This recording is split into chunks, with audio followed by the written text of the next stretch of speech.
most-watched newscast. We'll have the chance of drizzle and light rain over the next couple of hours, but we'll dry out quickly with the sun coming back for our Thursday morning. All of Thursday and the first half of the Friday, nice and sunny, but then Friday night into Saturday, that's when we'll see some changes to the forecast. All those details coming up. Right now on News Channel 6 and 7, cracking down on local flu cases. A look at the new rules WellStar MCG has for visitors. Also ahead, a new role for State Representative Barry Fleming. We'll hear from him as he prepares for his next position. And an elementary school principal back on the job. We'll hear from a parent as your News at 7 starts now. Live from Television Park, this is WJBF News Channel 6 at 7. Good evening, everyone. You're watching News Channel 6 at 7. I'm Dee Griffin. Thanks so much for joining us. Coverage you can count on begins with Georgia leading in the nation with the highest flu cases. South Carolina ranking among the highest as well. WellStar MCG is cracking down on visitation to help reduce the spread of respiratory illnesses. Here's Bria Smith with more. Children under the age of 18 years of age should not go above the second floor in the adult hospital or a children's hospital or in patient care areas unless they are patients themselves or if they're attending a clinic visit within the hospital. In December, the rising flu cases in both Georgia and South Carolina were so high it resulted in hospital stays and deaths for many people who contracted respiratory illnesses. We've got medications that if you start early will shut down the virus from replicating. So if we've got these symptoms, more than just sniffles and sneezes, if you've got the flu, get tested, call your doctor, and start on some of these medications. Now, Georgia and South Carolina are among the top 7 states, leading with very high numbers of cases. We haven't peaked yet, but it's pretty high. And in fact, the entire Southeast is considered the highest. Very, very high. Whether you're needing to visit the adult hospital, the CHOG, or the labor and delivery parts of the hospital, there are expectations that must be followed first. They have to be asymptomatic and they have to be screened at one of our entrances, and then they're given a Rory sticker at one of the entrances, and then that allows them to go up to visit. The hope is that this new policy can help eliminate the climbing numbers of respiratory illnesses and get back to minimal numbers. We're thinking that this policy will be in effect through March 31st. Now, of course, that depends on what respiratory season, how long that goes, and how long flu season goes. If flu season extends longer than that, then we'll have to keep the policy in place. Doctors advise if you feel sick, it's important to protect yourself by getting tested. They also advise everyone to get vaccinated to avoid the flu or serious illness. We've got to emphasize the importance of preventing this, preventing even getting infected and preventing the spread of influenza. And time now for a first look at our weather and talking about cold weather, which causes illnesses or whatnot. Meteorologist Jenna Petranti joins us now, and it is cold out there and now rainy. Yeah, it was so cold last night, Dee. I remember leaving here. It was already in the upper 20s. We got down to 24 degrees to start our morning today. And as we look now, we are seeing a lot of rain along with the cold temperatures. So we started out dry. Now it's still mostly dry, you could say. Augusta has pretty much dodged all the rain today. Same for Aiken County. But we are seeing a good bit of green here on Live Viper 6. This is just very, very light rainfall in some areas of drizzle. Here's up around the lake, pretty much all around the lake here in McCormick, Lincolnton, Saluda County, seeing some of that light rain. But as for the metro, as I mentioned, pretty dry. We do have some showers finally approaching, though, from the west. Evans, Grovetown, Hepzibah, starting to see some of that light rain activity and very widespread light showers from Burke County down to Jenkins, Emmanuel, Screven, and Allendale. Our Terry Lambert Hyundai Skyview cam, though, over Washington Road, looking completely dry out there. No puddling on the roadways by any means. Our rainfall totals pretty much only maxing out at a trace today, other than up in Crawfordville, 0.14 inches. So you can see we do have this swath of some slightly higher rainfall totals moving in from the west. But as I mentioned, very cold start to the day today. Only made it to 50 this afternoon. And right now we're sitting in those low to mid 40s. 44 in Augusta, Wrightsville also at 44, 43 in Edgefield, and 40 already in Sparta. Check out these dew points, upper 30s still. So this is some very dry air. So that's why most of this rain is evaporating before reaching the ground. Winds are a little breezy, up to around 8 miles per hour. It's all due to this low pressure system that's fortunately well to the south of us. So all that heavy rainfall activity mostly down in Florida. We'll continue to see showers over the next few hours, but will dry out going into our Thursday morning. It's going to be a dry and sunny day. Same thing for Friday, but then late Friday into Saturday is when we'll have the chance of rain again. All those details coming up, but back to you, Dee. All right, we'll see you then. Thanks so much. A local skating rink is changing its entry policy for kids. This after multiple fights at Skateland over the weekend. Richmond County deputies were not able to determine just how those fights started, and no arrests were made. But the owner, Kathy Nave, says children under 12 can't be dropped off and must have parental supervision. But now, that every child coming into the building on Friday and Saturday nights will have to have their picture made. They don't have to give us their name, but they will have their picture made, which will go on the computer, because we have over a lot of cameras here, and we will make pictures of you, and then when you come the next time, this camera will flash a red light and say you're banned from the skating rink.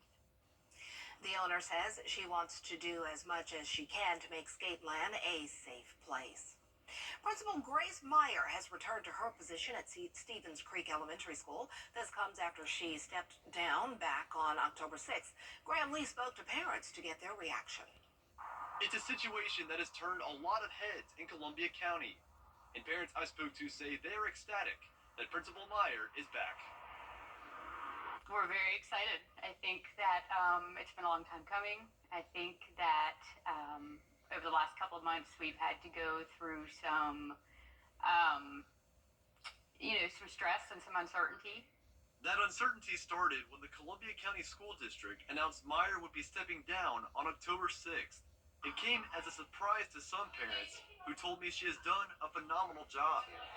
I spend almost every day up at the school volunteering, and she's one of those unique individuals that the staff love her, the kids love her, the parents love her, and I think that's hard to find. There's between 800 and 900 children at Stevens Creek, and when I see her greet children, she knows their names, she knows their parents, she knows their siblings, so I think that is super impressive. Grace has just been instrumental in making all of the children at Stevens Creek feel valued, feel like they matter, and that school is a positive place, to encourage that love of learning for a lifetime. But another surprise came just a month later when school leaders told parents that Meyer would be returning on January 2nd. Parents say this was not only a win for them, but their children. She's excellent. She loves those kids like they are her own.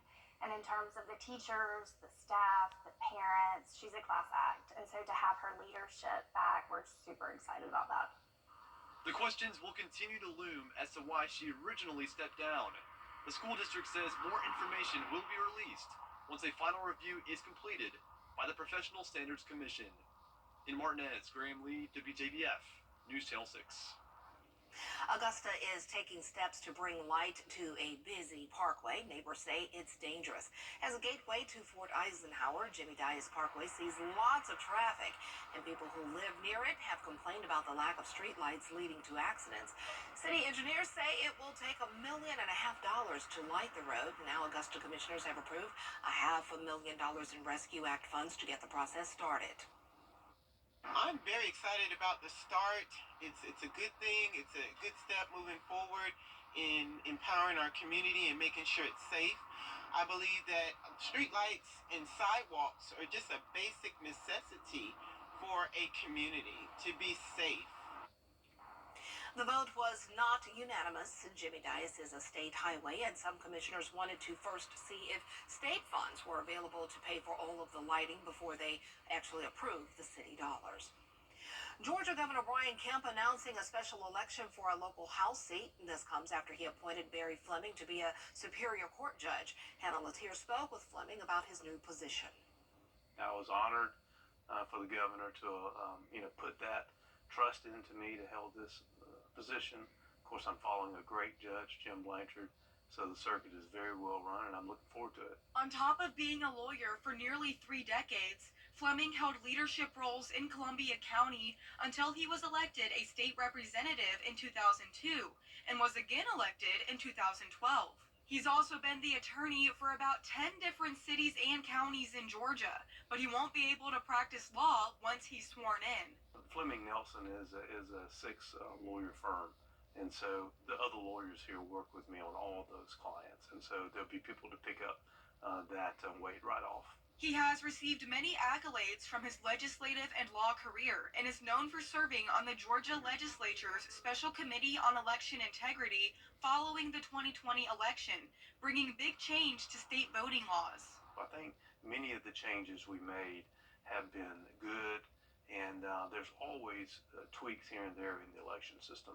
I've been in the legislature 20 years, and there's probably a year doesn't go by that we don't make some changes to the election system to update things. But the biggest changes were in 21, and those have worked out very well. Now retired longtime Superior Court Judge James Blanchard Jr. left big shoes to fill, but Fleming is prepared to step up to the plate. For the past 20 years, give or take a couple, be a state representative, and I'm very appreciative of the voters in the county for giving me that opportunity.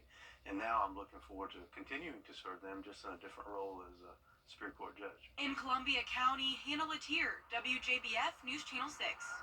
Still ahead, dozens of fentanyl trafficking suspects across the Palmetto State. We'll tell you what the Attorney General's office uncovered when we continue with coverage you can count on next. Hi there, I'm Carol Blackman with your cast. Final number is 3. Your winning numbers again are 17353. Good luck, thanks for playing. Have a winning evening.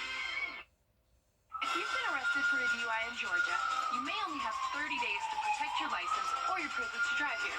Hi, I'm Tiffany Duncan of DUI Duncan, the DUI firm here in Augusta. Visit our website at DUIDuncan.com to see what we've done to help so many drivers. If you've been arrested for a DUI in Georgia, call me now for a free consultation. While the firm, of course, cannot guarantee results, we do guarantee hard work and fast action. Remember the name, DUI Duncan. Being a healthcare provider. Only on Easter. Entertainment tonight at 7:30 on News Channel 6. Good stuff.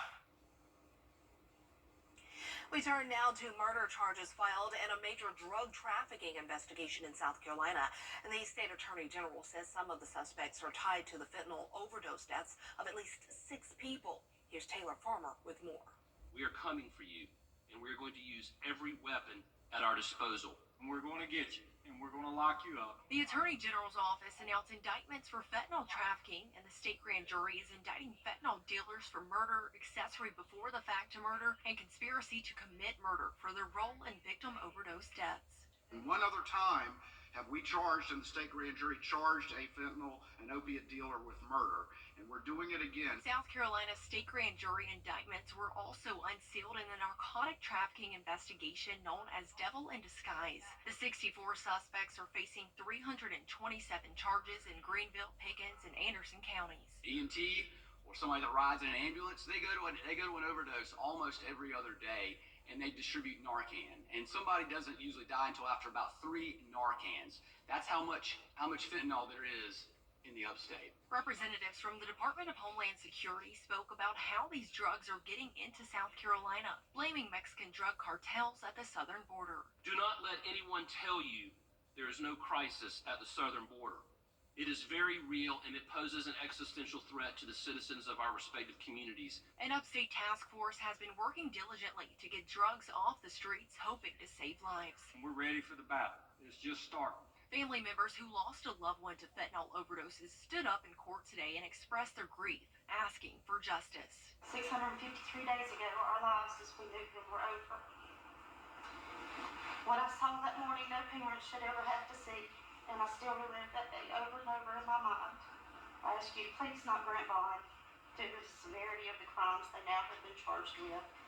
I absolutely believe they would do anything necessary to avoid being held accountable. Coming up after the full weather, we'll have the latest on the race for the White House. Stay with us. I'm calling. Accurate forecast with WJBF Live Viper 6. Well, it's a bit of a wet Wednesday night, at least for some of us. The majority of the CSRA did not pick up much rain today at all. It's very dry outside, so a lot of this rain is evaporating before reaching the ground, only coming down in the form of drizzle or very light rain. And that's the case here up in, say, McCormick, Lincoln, parts of Edgefield County. That's where we're seeing some of that green, and down towards the metro as well. A big batch of light rain moving in from the west over Grovetown, Evans, Martinez. This is headed towards North Augusta very shortly. Also, Burke County, Jenkins, Screven, and Allendale pretty much covered with that widespread light rain. But notice Aiken County, Barnwell, no rain at all today, completely untouched. We are starting to see more higher amounts creep in from the west. Crawfordville now at 0.14 inches of rain. Augusta will get to a trace amount very shortly. And down in Emmanuel County on our Terry Lambert Hyundai Skyview cam, it is a little wet outside, but they're done with the rain for now. 44 degrees as our temperature here in town. Cloudy for everyone. Winds not too high today, only up to around 5 to 8 miles per hour. Our temperatures in the low 40s, so this is a cold rain for sure. And once again, we'll be back down to around freezing tonight. Now, the rain is all due to this low pressure system just transitioned here off to the coast now. And the good news is that because it stayed to the south of us, all the heavy rain activity has been really focused along the coastline and down in the Florida Peninsula. So for us, the remainder of tonight, just a drizzle and light rain possible. Will fall into the upper 30s by 10 o'clock. And for your Thursday, starting out cold, but at that point will be dry. It'll also be a nice sunny day, staying on the cool side for sure. So temperatures really not changing too much until we go into next Tuesday. May look like a typo there because we go all the way up to 66, which is actually really warm for this time of the year. And also notice next Tuesday, that's when we have another chance of rain. That's something we'll have to watch for, some thunderstorm potential, because whenever we have the warmer temperatures, that fuels some storms. Now for Saturday though, a very high chance of rain, but it will still be cool. So we're not expecting any thunderstorms, but we are expecting some high winds. Notice those gusts will be breezy over the next couple of days, but it's really going to be on Saturday where we'll have to watch for some strong wind gusts. So this is round 2 of some rain. We'll have another Gulf low, and instead of staying down towards the south like the one today is, this will take a northern track, and that'll bring some heavier rain for us along with those gusty winds. Here's the remainder of tonight though. 8 o'clock through around 10 o'clock, we'll still see some light rain. Clouds clear out as we go into the overnight hours. Plenty of time to get to sunrise, and at that point we will be completely dry and sunny. Now for Friday night, here's the next batch of rain moving in. Heavy downpours Saturday morning. This ends very early though. By lunchtime Saturday and the remainder of your night, it'll actually be a really nice day. So a lot of you, I'm sure, will even sleep through this rain. And by the time it's all said and done, we'll pick up around an inch, maybe an inch and a half, but overall nothing significant, no flooding concerns. Lows tonight in the low 30s. Highs tomorrow will be in the mid 50s. And your 10-day forecast showing the temperatures staying cool, especially at night. We will be in the 20s a lot of nights, and then 30s as well. And then we'll have that chance of rain Saturday and Tuesday. Back to you, Dee. All right, Jenna, thanks so much. We are a little more than a week away from Border Bowl 11, where the top high school football seniors in the CSRA, Georgia versus South Carolina, will face off. Kickoff is at 1 p.m. on Saturday, January 13th at Burke County High School's stadium. There is a cost for parking this year. It's $5, so bring your money, cash only. Remember, parking is going to be $5. Cash only. We want to make sure everybody knows that because a lot of people don't carry cash like me, so get your $5 in order to park. And the money raised will go toward clubs at Burke County High School. Tickets for the Border Bowl are on sale now. We have a link for all of the information and your tickets at WJBF.com. We'll be right back. Provide exceptional quality customer service while building long-term relationships. Besides Silk Oak and Limestone, where each job is our best. It's so hard to predict a sick kid who just keep getting sicker. But we needed to be together as a family. My family is my entire life. My family means the world to me. When we're together and we have support from Ronald McDonald House, we can be a little stronger. They provide food and a place to rest your head, and they will help you through every step. That's what gets you through every day when you don't know how else you're going to make it. It makes you feel like you're not alone. Every day, ordinary people in the CSRA do extraordinary things to serve our community. Each month, News Channel 6 recognizes these outstanding volunteers with the Giving Your Best Award. Do you know an everyday hero who goes the extra mile to help others? Nominate them for the Giving Your Best Award by visiting WJBF.com and filling out the entry form. Sponsored by Science Co., Piedmont Augusta, Security Federal Bank, and News Channel 6. WJBF in Pinnacle Bank. The world's first restaurant powered by artificial intelligence is now open in Southern California. Cali Express by Flippy serves burgers and fries that are all made by robot cooks. After placing an order, you can watch the robot make your meal from scratch, from start to finish.